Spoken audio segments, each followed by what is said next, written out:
Noong ika-1887, isang binatang Pilipinong doktor at iskolar na si Jose Rizal ang sumubok labanan ang malupit na pamumuno ng Espanya. Gamit ang kanyang panulat, ipinahayag niya ang kanyang pakikibaka sa pamamagitan ng kanyang nobelang Noli Me Tangere. Kanyang inilantad ang matagal nang tinatago, ang sakit at pagdurusa ng isang bayang pinatahimik ng taang-taong kolonyal na pamumuno. Ngunit higit pa sa isang kwento, ang Noli Me Tangere ay naging isang revolusyon ng isipan, gumising sa puso ng mga Pilipino upang mangarap ng kalayaan.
Kamusta ka, aking Pinipini Maria Clara? Ako'y mabuti naman, Ginoong Ibarra. Salamat sa iyong pagtatanong. Maria Clara, matagal na tayong hindi nagkita. Simula nung ika'y muli kong iniwan, pero napakarami nagbago. Ibarra, ang mga taon ay tila mahaba, ngunit ikaw pa rin ang tinitibok ng aking puso. Natatakot ako na baka hindi na muli tayong magkita. Hindi ko alam kung anong naghihintay, pero isang sigurado, ang pagmamahal ko sa'yo hindi nagbabago. Ibarra, hangad ko lamang na magkasama tayo ano man ang mangyari.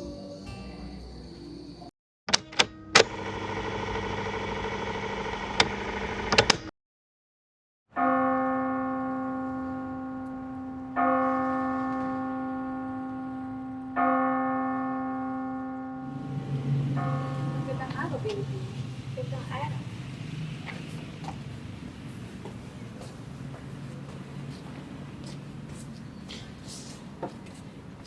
Magandang araw, ina.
Diyos ko, iligtas niyo po kami mula sa mga pang-abuso at mapang-alapustang makapangyarihan.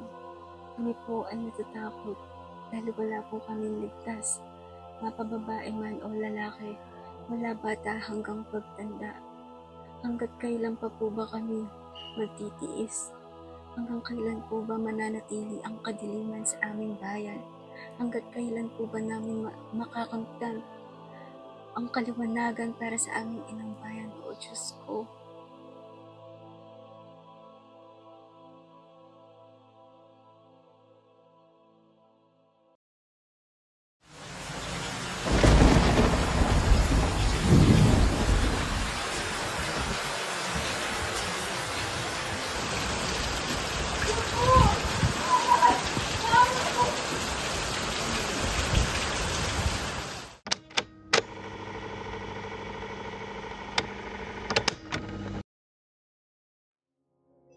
Crispin? Emilio? Saan na kayo mga anak ko? Saan naman na natin ang hapunan? Crispin? Emilio? Crispin? Ito niyo ba ang mga anak ko si Crispin at Basilio? Hindi ba't matagal nang nawawala ang iyong mga anak? Tagal na mawala. Ewan ko sa'yo. Crispin? Silya! Saan na kayo mga anak ko? Crispin? Silya!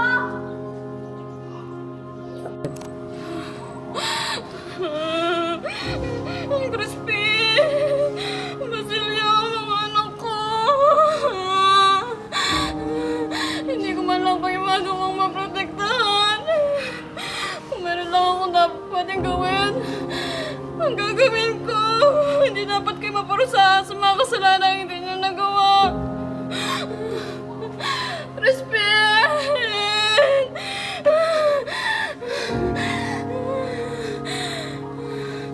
Crispin?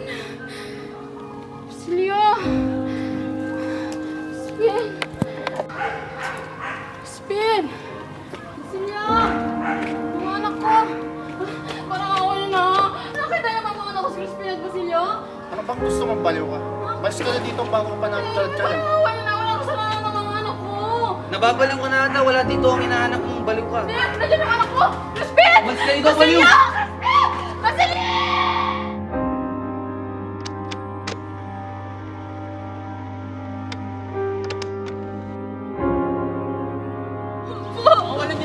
Manahimik ka! Ang taksil! Nakakapat kami sa'yo.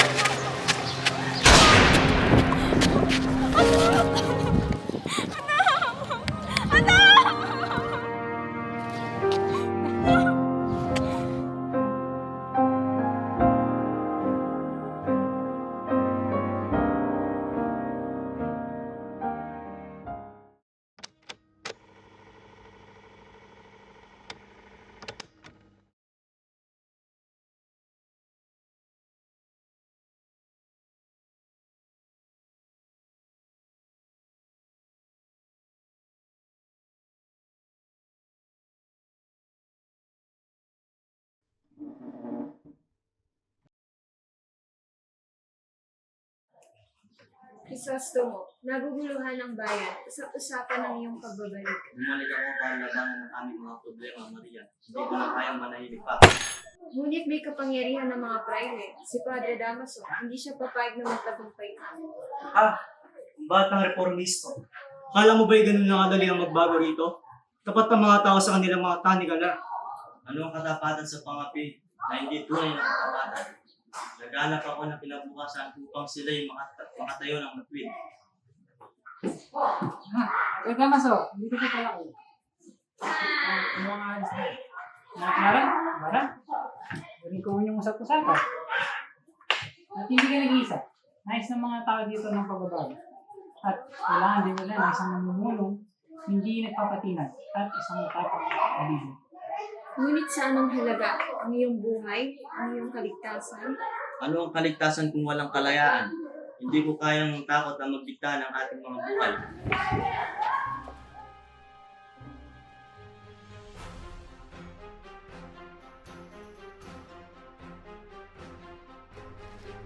Ginoong Ibarra! Ginoong Ibarra! Ano may paglilingkod ko sa inyo? Ginawa na nila ang lahat sa atin, ang ating mga lupain, ang ating dignidad. Pinatay nila ang aking anak! Tama! Nilapastangan nila ang aking pagkababae.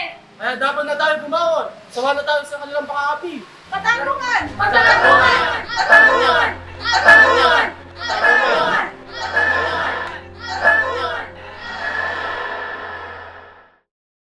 Ganito ang mga hinaing ng mga tao. Ito ang ating pagkakataon ni Bara. Sama-sama, maaari tayong masimulan ang revolusyon. Ngunit kung mabituka, ang mga kahinat na naibigan, maaaring mawala ang lahat. Mas mahalaga na mawala ang lahat kaysa mabuhay sa tanikala.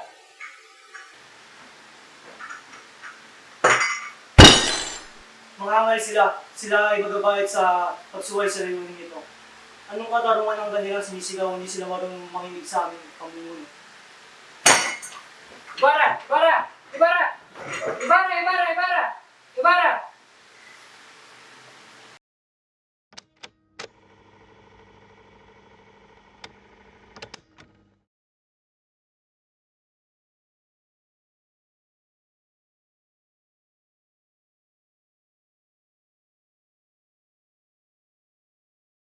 Maria Clara, dapat mong isipin ang kapakanan ng ating pamilya.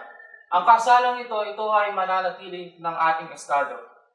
Ngunit Ama, ang puso ko ay para kay Ibarra. Paano ko susuwayin ang tinitibok ng aking puso? Tumigil ka!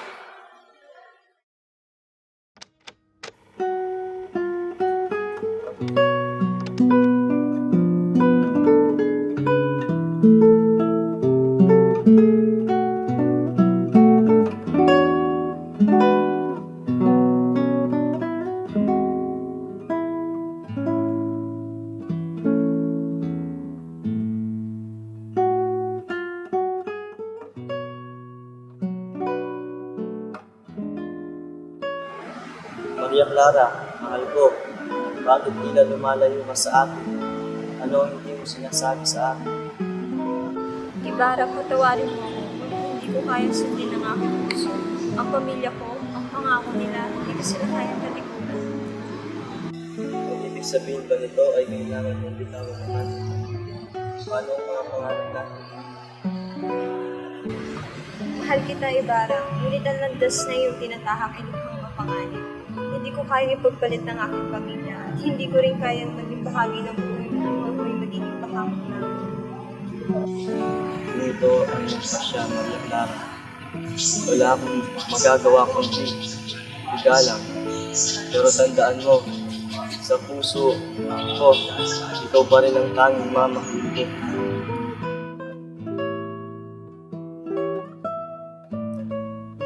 Sa pagtatapos ng kwentong ito, iniwang aral sa atin ang kasaysayan ng isang bayang naghahanap ng katarungan sa gitna ng sakit at pangapi. Ang mga sugat ng nakaraan ay hindi nalimot. Ngunit sa bawat pagdaramdam, may pag-asa sa muling pagkabuhay ng ating diwa. Ang pakikibaka ng bawat isa ay nagpapatuloy para sa isang lipunang tunay na malaya. Consumatum est.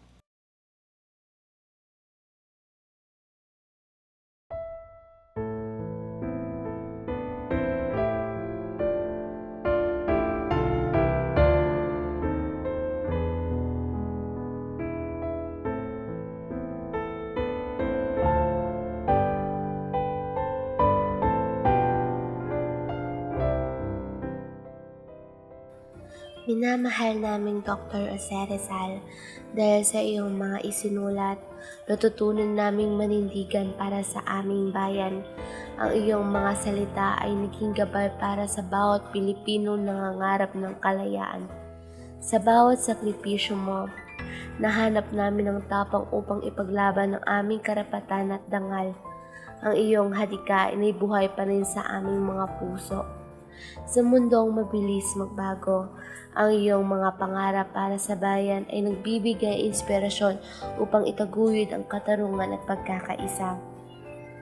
Ang laban mo noon ay laban pa rin namin ngayon. Sa bawat Pilipinong lumalaban para sa karapatan at katarungan, Dala-dala namin ang iyong mga aral. Kabataan, ang pag-asa ng bayan.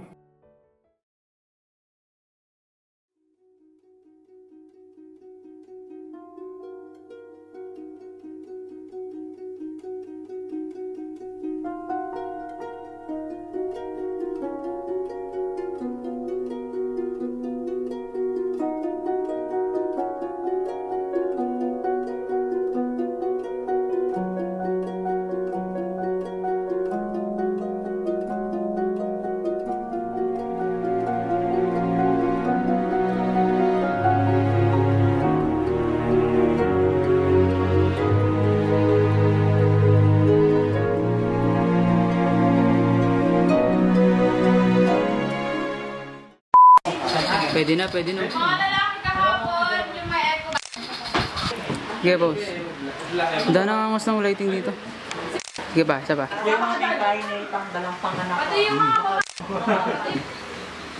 Hello. Sige, pre, ganyan ka. Dahil nakangos, pre.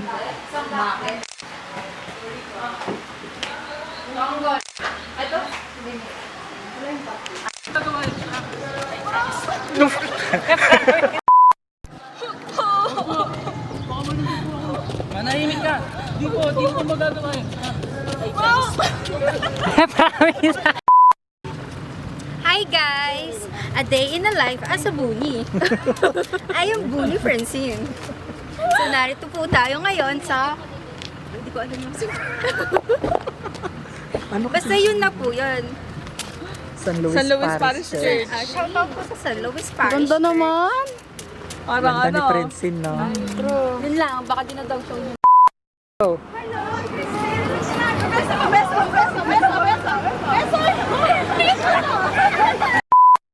Saan na kaya mga anak ko? Ay, nakita niyo ba mga anak ko si Crispin at sila? Hindi ba't matagal nang nawawala ang iyong mga anak? Ha? Nakatagal mo.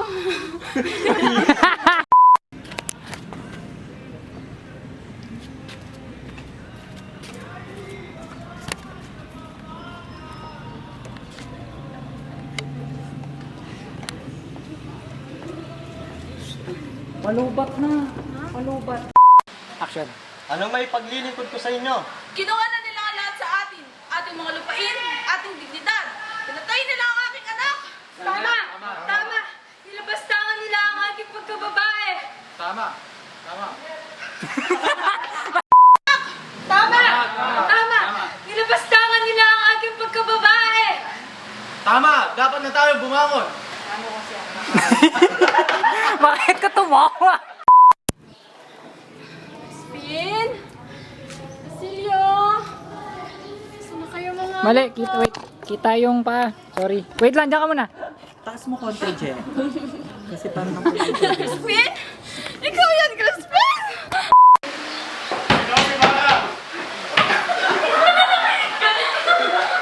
Hoy, maganda yun! Maganda yun! Maganda!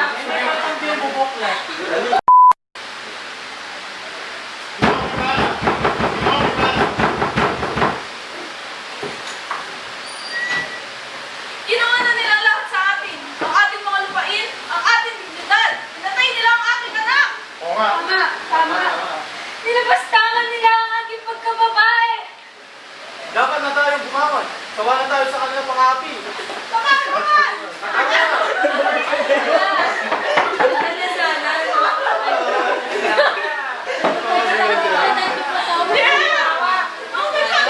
Ako kasi, nilabastangan nila akong pagkabaanak-anak yun.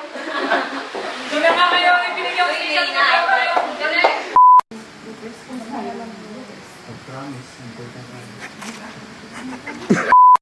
Di na stress again. Hi na. Eh. Go na. Guide nyo na sila kung saan pupunta. Okay. Tara mga binibini. Mga Bakit ba kinikilig na naman ako? Pero ngayon ay parang kakaiba. Pag nakatingin sa iyong mata, ang mundo ay kalma. Russell, akala ko ba ako lang? Nagbe-break din kayo.